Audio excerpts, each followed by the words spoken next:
This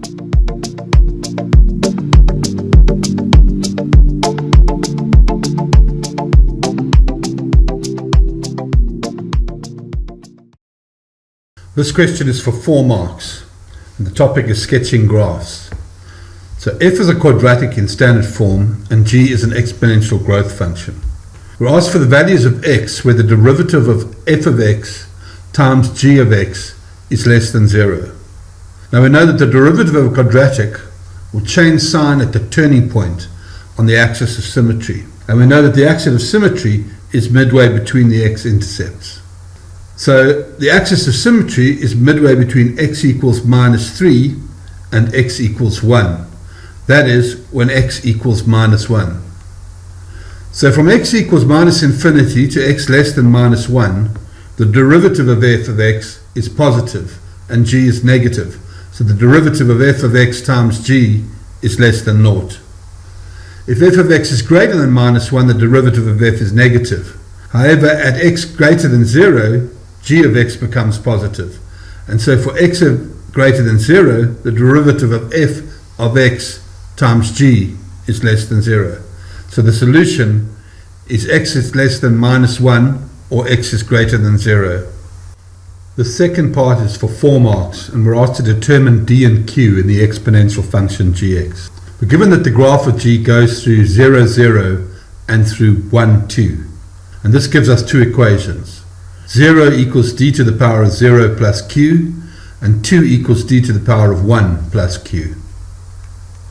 From the first equation, 0 equals d to the power of 0 plus q, or 2 equals 1 plus q, or q equals minus 1. And substituting into the second equation, 2 equals d to the power of 1 plus q, or minus 1, and that gives d equals 3. Therefore, g of x is 3 to the power of x minus 1. This part is for 3 marks to determine the inverse of g. That is, x equals 3 to the power of y minus 1. And we must solve for y. Now that's easy enough. 3 to the power of y equals x plus 1. And taking the log of 3 on both sides gives us y equals log 3 of x plus 1. It's as simple as that.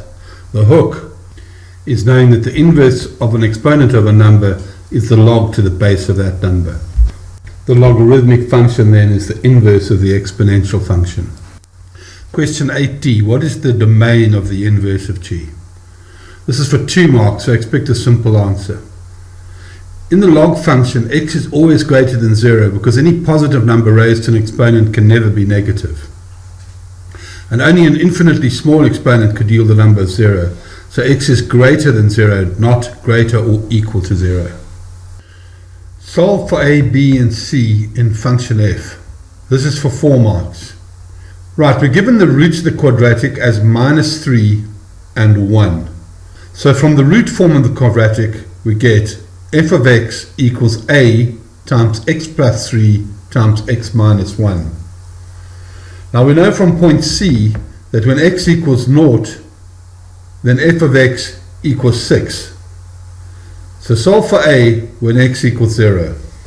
6 equals a times 3 times minus 1, or a equals minus 2. Therefore, in the root form, f of x equals minus 2 times x plus 3 times x minus 1. And expand this to minus 2 x squared minus 4x plus 6. This is the standard form where b equals minus 4. Alternatively, start with the standard form and knowing the y-intercept. Then we get y equals ax squared plus bx plus 6. Substitute in the root of minus 3 and 0, and you get 0 equals a times minus 3 squared plus b times minus 3 plus 6, and solve for b. You get b equals 9a plus 6 over 3, and call this equation 1.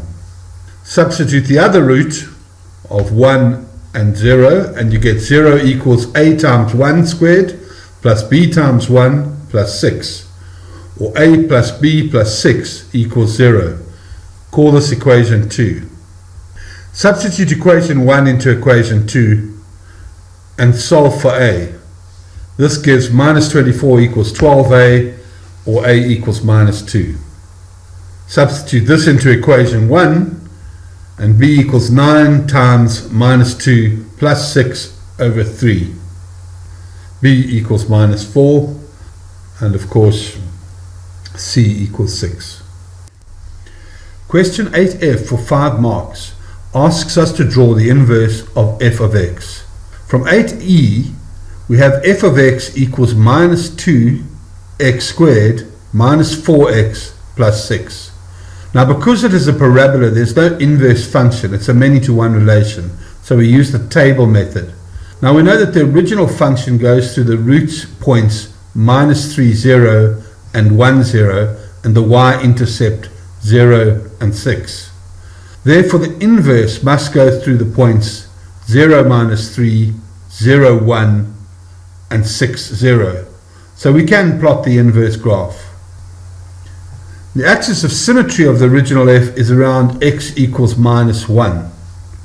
Then the turning point we can get by substituting into the root form of the original function, f of minus 1 equals minus 2 times minus 1 plus 3 times minus 1 minus 1. And that equals 8. So the turning point of the original function goes to minus 1, 8. Therefore, the inverse must go through the point 8 minus 1. 8g is for 2 marks. Don't look for too much. The function f of x minus 6 would pass through the origin 0, 0. The one intersection with g would be negative and the other would be 0. So any value of k greater than minus 6 would have one negative root and one positive root. So the answer is simple. K is greater than minus 6, or k is an elephant of minus 6 to infinity.